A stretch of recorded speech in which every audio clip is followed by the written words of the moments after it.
Looks like I rubbed some people wrong this time. The last video I did on the how you got to be careful of fiduciary advisors got some pushback from people in the business.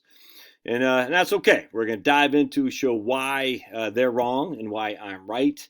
Why you just got to be careful. And it's not just against fiduciary advisors. It's against, to say, the idea that using the term, the catchphrase fiduciary means you're going to get a better performance or better investment selection or anything like that. It's just, there's just no basis in that. So let's dive into this. Here's a video I did right here.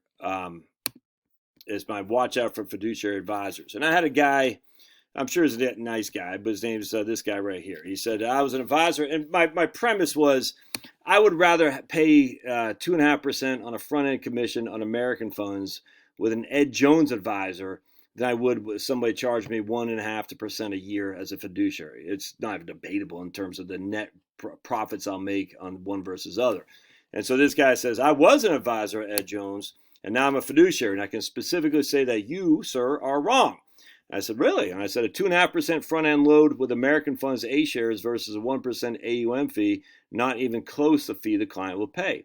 Unfortunately, I think he thought I was agreeing with him because he goes on to say, yeah, the client is secondary, these non-fiduciaries, they're making clients pay an unnecessary load plus a 0.5% in expense ratios.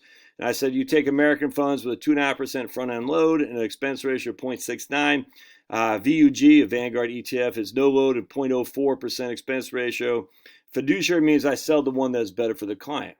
And I don't think he recognized that I was not agreeing with him because I said, oh, so you're doing this for free.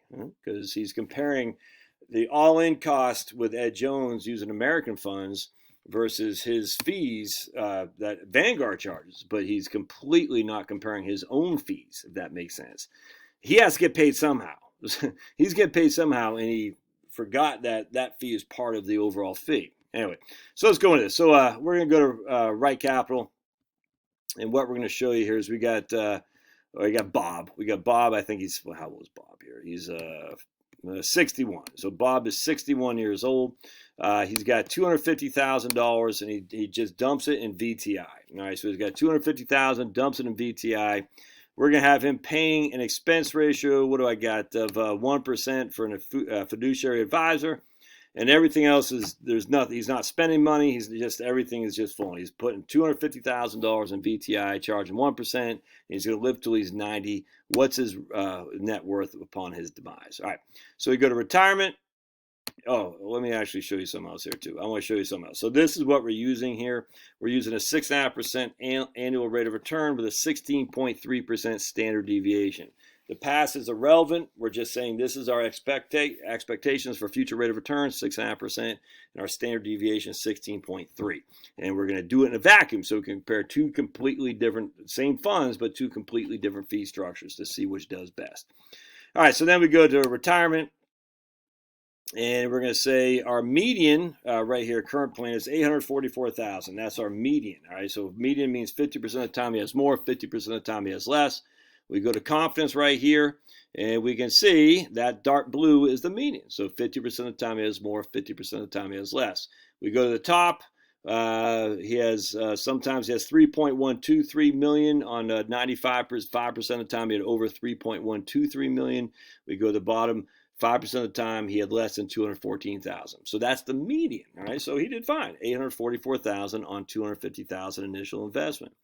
Then we go to cash flows to see what it would be if he had a linear 6.5% rate of return. We go to accounts, and if he had a linear 6.5% rate of return, he'd have $1.172 million. All right, so one's just 6.5% each and every year, which is not reasonable. The other is 6.5%, but it goes up and down with the standard deviations. All right, so now let's go in here. We're gonna change it around a little bit. We're gonna say, okay, instead of that, I'm his non-fiduciary sales guy. I said, no, forget that, Bob. You should buy American Funds. He goes, well, what's the cost? And I said, well, if you go to American Funds website, reducing sales charge on Class A funds, I said, if you have $250,000, it's going to cost you 2.5% commission. So I take my Trusty Calculator. I say $250,000 minus 2.5 by 2.5% commission. It's going to cost you $6,200 and you're going to end up having $243,750 in there. So it's that 6,200 and minus 250. $6,250 is what it's going to cost them. So what we're going to do here is we're going to go to Right Capital. We're going to go to Profile. So basically, it's front end commission, $6,200 roughly. And we're going to go to that. We're going to get rid of these shares. And instead of having 1497 shares, we have 1459 shares because they take it out in the number of shares that you have. So in this case, we're starting at a low point. We're starting at 243,000 as opposed to 250,000. But we're also going to pay less in fees. So we're going to go up here. American Funds does have a 20, I think they still do, but they used to have a 25% 12B1 fee. We're not using expense ratios because even though American Funds, the total expense ratio on a lot of their A shares like 45 basis points or something like that. I don't know what the fiduciary advisor charging. A lot of these fiduciary charges more than 1%. So we're just going to basically say, we're just looking all inclusive. We're saying your 1% fee, my 0.25 fee with a 2.5% front end commission. So let's take a look at the difference. It's going to be nuts. All right. So now the difference is in this regard on the median for the American Funds starting out with $6,250 less, 1.016 million. Look at that, 1.016 million. That's nuts. If you're wondering the difference here, it's just because we have the 1% AUM fee and we're not using that. So don't worry about the proposed plan. We're just under current plan right now. 1.016 million is the median. If we go to cash flows, before is 1.172. Now we want to go to current plan and we want to go to accounts. And now we got 1.403 million. That's crazy. So we're taking on a median, we have 1.016 minus 844.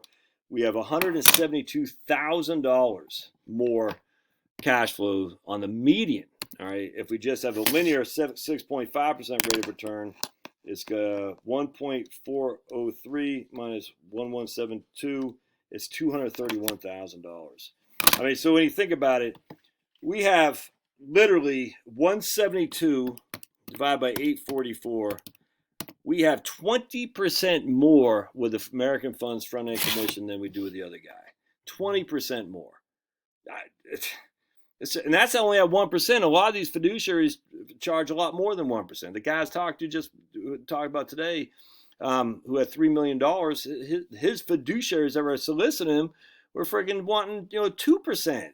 It's crazy. And then on top of some index universal life insurance, all this other crap. I'm like, dude, that's nuts. So look, man, at the end of the day, the fiduciary is not the panacea. I'm not saying fiduciary is bad or good. I'm just saying people who say I'm a fiduciary, thus I'm better than that guy. There's no basis in that in any fact whatsoever. Well, I don't charge the high commission product. Well, I tell you, the high commission product, high is relative, but the high commission product, I just proved to you, 2.5% is going to make you, in this case, all being equal, made you 20% more money. I'll let you determine that. Love to hear your comments. We'll see ya.